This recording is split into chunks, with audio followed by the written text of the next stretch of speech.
Ahora hablemos de rinosinusitis aguda y crónica. Empecemos definiendo la enfermedad. Llamamos rinosinusitis a la inflamación de la mucosa de la nariz y los senos paranasales. Es importante tomar en cuenta que casi todo el mundo le llama sinusitis. Sin embargo, la mucosa de la nariz y los senos paranasales es prácticamente del mismo tipo, es decir, epitelio respiratorio.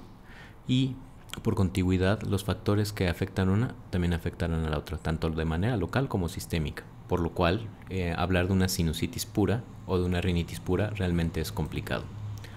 Cuando añadimos el tiempo de evolución, podemos separar la enfermedad en tres. La enfermedad aguda, subaguda y crónica, donde el punto de corte va a ser que las agudas van a tener una duración menor de 3 semanas, las subagudas se colocarán en el periodo que comprende entre las 3 y las 12 semanas y finalmente las crónicas van a tener más de 12 semanas de duración, o agudas hasta 3 semanas, crónicas más allá de 3 meses y subagudas el periodo que queda en medio. También existen la rinosinusitis aguda recurrente, en la cual vamos a encontrar de 4 a 6 episodios durante un año, y la sinusitis crónica agudizada, en la cual sintomatología crónica va a tener una abrupta exacerbación y en la cual vamos a ver la secreción purulenta y algunas otras características. De manera clásica, Williams había dividido la sinusitis en 3 tipos: la supurativa pura, la alérgica pura y la mixta, en la cual existe un trasfondo alérgico sobreinfectado, y esta es la variedad más frecuente que vemos. Las sinusitis las vamos a clasificar también por el seno que estén afectando. El más frecuente de todos es el maxilar, y cuando se están afectando de 3 o más de los senos, le llamamos pansinusitis. Hay 3 factores que son esenciales para que se dé una función normal. Estos son que tengamos un complejo osteomatal patente, un transporte mucociliar normal, que la calidad y la cantidad de las secreciones nasales sean adecuados. En esta imagen vamos a observar cómo lo que se encuentra resaltado es el complejo osteomeatal, que comprende la salida del seno, es decir, su ostium, el espacio que queda por debajo del cornete medio, es decir, el meato medio, y las celdillas que están adyacentes. Esta zona es principalmente importante debido a que el seno frontal, el etmoides anterior y el seno maxilar van a drenar al mismo lugar. Existen factores de riesgo para el desarrollo de una sinusitis, y si tomamos en cuenta que la mayoría derivan de una infección viral, vamos a tomar la infección viral respiratoria alta como el más importante. Si nosotros quisiéramos hacer un resumen de esto, podríamos hablar de los factores del huésped, como son la alergia, la fibrosis quística, el reflujo, etc. Los factores extrínsecos, como la permanencia prolongada de sondas nasotraqueal y nasogástrica, y los factores estructurales, como lo son las desviaciones septales, las poliposis y demás. Probablemente de todos los predisponentes, el más comúnmente encontrado en la mayoría de las personas es la alergia. La alergia, entre otras cosas, va a hacer que tenga el individuo una mayor cantidad de secreciones, y en algunas ocasiones estas son espesas, lo cual actúa como un perfecto reservorio para la proliferación de bacterias. Por otro lado, tenemos las alteraciones de la movilidad, como el síndrome de Cartagener o de cilio inmóvil, la inmunodepresión o inmunodeficiencia, en la cual la secreción de IgA está disminuida, y tanto la desnutrición como la fibrosis quística, además de hacer moco mucho más espeso, cambian las características del mismo y lo hacen más difícil de movilizar. Y finalmente tenemos las estructurales. Probablemente la más frecuente es la desviación septal. Sin embargo, esa no está tan asociada a la aparición de sinusitis como la poliposis nasal y las neoplasias. Cuando hablamos de la bacteriología, en las sinusitis agudas, los 3 microorganismos más frecuentes van a ser Streptococcus pneumoniae o neumococo, Haemophilus influenza y Moraxella catarrhalis. Podemos encontrar habitualmente Staphylococcus aureus y Streptococcus pyogenes, pero esos son más bien oportunistas en el momento que se dan otros tipos de infecciones. Cuando hablamos de sinusitis crónica, aquí tenemos un cambio importante y vamos a encontrar Staphylococcus aureus, Streptococcus pyogenes y gram negativos como los principales bacterias presentes. Y finalmente llegamos a la sintomatología, ¿no?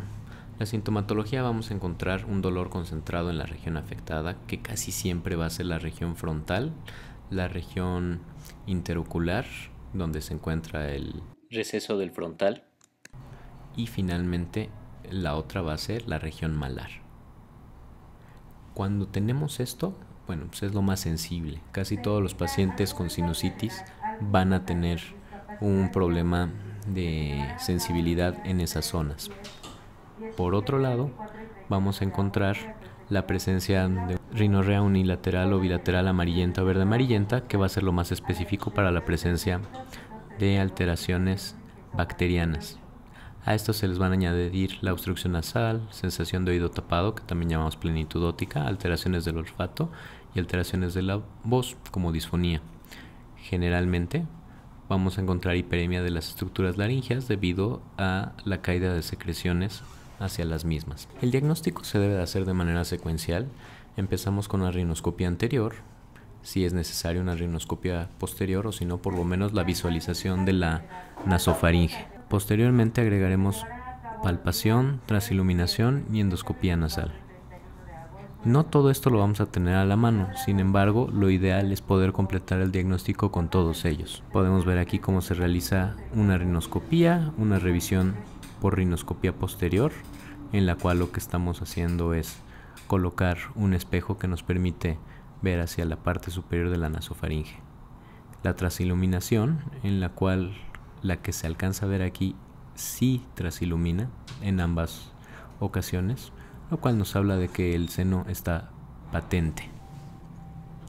Los estudios de imagen que normalmente podemos solicitar incluyen las radiografías simples de senos paranasales, de las cuales las proyecciones que se solicitan son Cadwell, Waters y lateral, así como la tomografía computada, que generalmente revisamos con cortes axiales y coronales.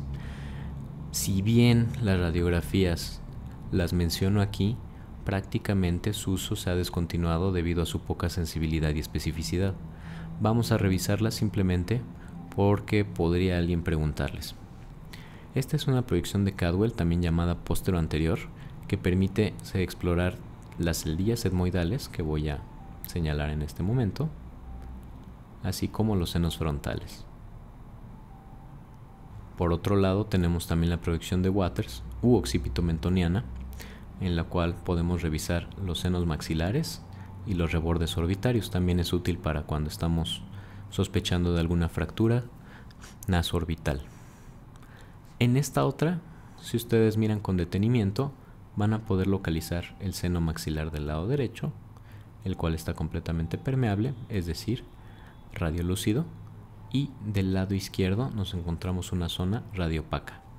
Esto es lo que buscamos cuando estamos pidiendo una radiografía para valoración de sinusitis.